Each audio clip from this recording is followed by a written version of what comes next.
Mes chers compatriotes togolaises et togolais, j'ai déjà fait un message audiovisuel ici où j'ai défini ce que c'est qu'une révolution, mais je fais un petit rappel.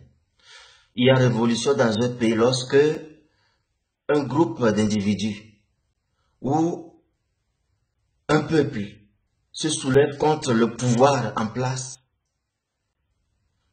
le dégage et parvient à garder le pouvoir et crée un nouvel ordre politique.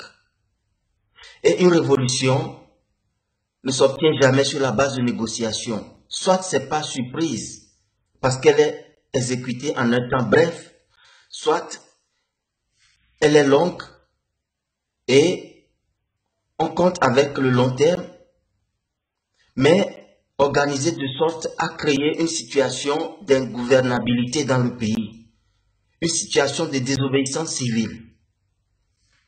À ce titre, la révolution togolaise présente un schéma atypique qui n'est digne d'aucune révolution. Pourquoi?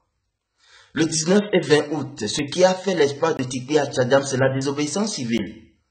Tikpi Achadam avait prévu des manifestations dans 5 villes simultanées du Togo qui vont occuper la nationale numéro 1. Le gouvernement a vu l'ampleur et les faits que va causer de telles manifestations et a voulu que les manifestations se fassent dans les stades ou bien dans des rues très cachées. Mais ce qui a fait la particularité des 19 et 20 août, c'est la désobéissance civile. Tikpi a refusé d'abord d'aller dans les stades que le pouvoir a préparé avec des gens armés pour faire croire que le PNP est un mouvement terroriste. Mais Tikpi Achadam l'a déjoué et sachant que pour chasser un dictateur, il faut lui désobéir, a maintenu ces mouvements dans toutes les villes sur la nationale numéro 1.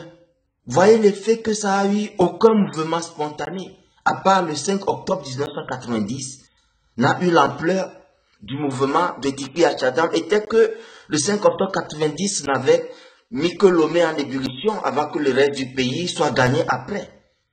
Mais soulever 5 villes simultanément, c'est une première dans l'histoire du Togo. Et cette réussite est due à la désobéissance civile. Aujourd'hui, si nous ne nous organisons pas pour désobéir à ce gouvernement, rien ne marchera. Nous allons manifester jusqu'à nous fatiguer, nous retournerons chez nous à la maison, le RPT va reprendre la main et bonjour les représailles. Voyez les derniers mouvements, les manifestations qui ont été annulées, quel itinéraire le gouvernement propose? Des itinéraires dans des ruelles dont le point de chute de tous les cortèges, c'est rond-point Assemblée de Dieu enfant. Mais de qui se moque-t-on? Et nous allons nous résoudre à vouloir négocier nos manifestations avec le gouvernement? Non. Le gouvernement vous enverra à la plage. Il vous enverra en femme et assemblée de Dieu. Ou bien il vous enverra à des cons parce qu'il n'y a aucun symbole de l'État là-bas qui est menacé. Donc, nous voulons que cette révolution aboutisse. Inscrivons-la dans la désobéissance civile. De deux, organiser 2 jours de mouvement, 1 jour de pause, 1 jour de mouvement, 2 semaines de pause est ridicule. Un mouvement révolutionnaire réussit lorsqu'il est enchaîné de façon ininterrompue. L'exemple de l'Arménie dans le mois de mars nous en dit longuement et clairement. Les Arméniens ont manifesté en 11 jours sans interruption et ce dictateur, qui n'est pas plus doux que le dictateur togolais, a dû démissionner, ses soutiens l'ont abandonné, l'armée a rejoint le peuple, parce qu'aucune armée ne peut tenir, ne peut réprimer des manifestations successives qui s'enchaînent sur 10 jours, 2 semaines, 1 mois. Aucune armée au monde n'est capable d'avoir les munitions, la force nécessaire, la conscience pour réprimer continuellement un peuple révolté. Voilà le secret de l'interruption des manifestations qui fait qu'une révolution arrive à terme. Ces mouvements prochains, on nous propose mercredi, jeudi, on saute vendredi et encore samedi. Pourquoi? À cause des frères musulmans. Est-ce qu'une religion doit conditionner la révolution dans un pays? Non. Que comprenons-nous, Africains, dans nos religions? Les vrais pays musulmans, l'Égypte, la Tunisie, le Yémen, la Syrie, leur révolution, les vendredis même sont les plus grands jours de mobilisation, où après les prières, les gens sont galvanisés. Et vous voyez qu'en Égypte comme en Tunisie, les mouvements de vendredi sont des mouvements dangereux. Mais que fait-on au Togo?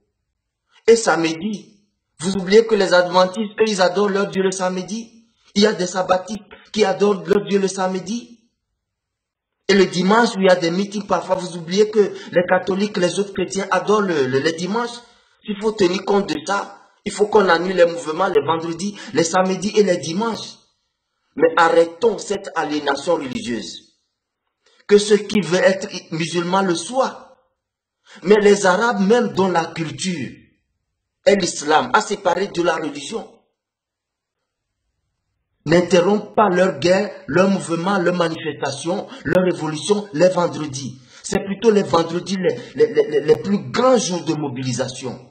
Alors, si nous voulons que la révolution togolaise aboutisse, sortons là du cadre religieux, sortons là du cadre politique, inscrivons-la dans un cadre civil et faisons en sorte que toutes les couches sociales du Togo s'impliquent dans ce mouvement.